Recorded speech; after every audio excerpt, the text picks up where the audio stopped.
Yo, so this video is going to be about the phrase, there is no one right way to wake up, which I believe I first heard a while back from Zach, ZZZ333, or Sleepy Numbers. So basically, the phrase is kind of taken from Ishmael, which is there is no one right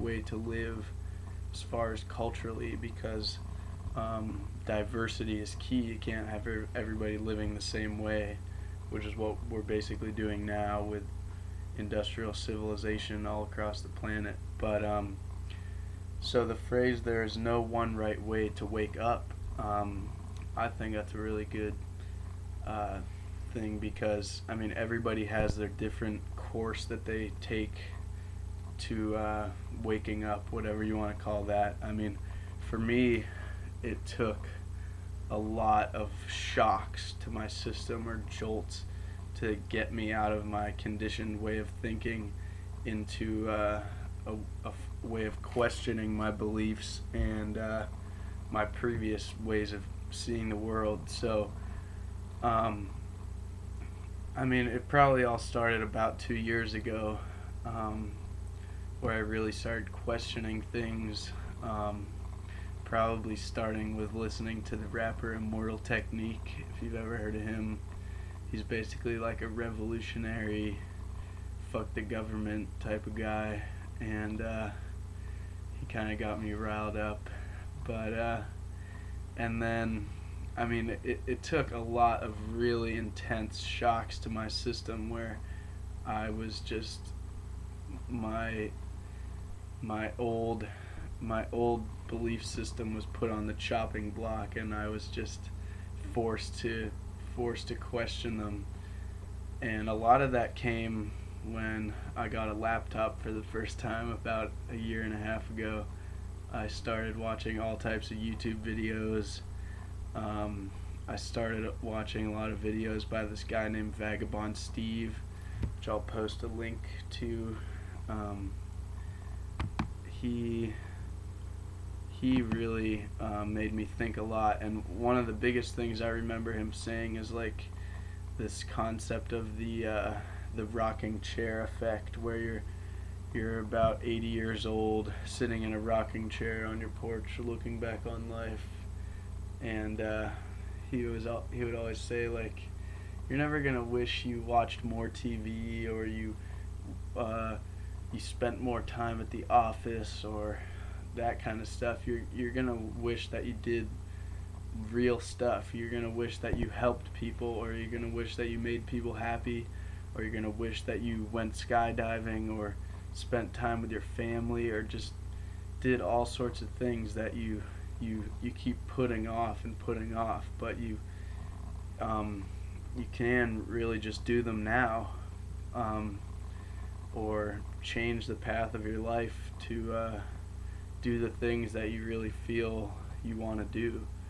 Um, so for me, I mean, when I started watching his videos, well, I started living spontaneously. I should have gave a link to him in that video, because he really encourages people to live spontaneously, um, to expand their comfort zone. So you purposely put yourself in situations where you're not normally comfortable. Like you may strike up with a conversation with some random person in the grocery store where you would normally feel awkward, where everyone is just moseying along, pretending that there's no other human beings next to them, just like no point in acknowledging that they exist, you know? It's just like the Charlie Veach and Danny, they go out in England and they say on their megaphones, you are allowed to make or they say, swine flu can now be caught by eye contact. Please do not make eye contact with any other human beings. And it's just like, I see that kind of thing every day. Like people purposely avoid eye contact when you're walking down the sidewalk. And it's just crazy. But so yeah, this no one right way to wake up. I mean, it's different people have their different things that really push them to the next level of questioning. And it seems like to me there's this kind of mosaic, that we're constantly being able to see more pieces of the mosaic, and it's starting to paint this picture of how we view the world or reality.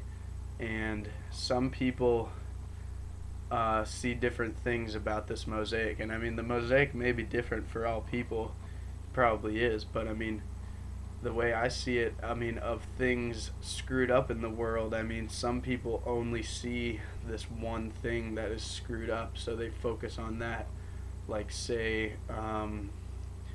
people from PETA, I mean, they see that animal cruelty is the main thing screwed up in the world. I mean, they may know that other things are screwed up, but that's the main thing they focus on, which is fine. But I feel like some people only see one part of the mosaic, or and I think it's key that we try to understand the full picture, so then we know how to act best, or how we would feel best. Um, so that's my 2 cents on that. And um, yeah, for me to actually wake up, I mean, I had to see tons of documentaries, read tons of books, question those books, question those documentaries, and it's been a long, long path of learning, thinking, realizing, pondering, all that good stuff. So, I mean, if anyone wants to make a video or leave a comment about their way that they got woken up, that would be awesome. Um, and I guess I will end this video now. So, have a swell day, and live spontaneously.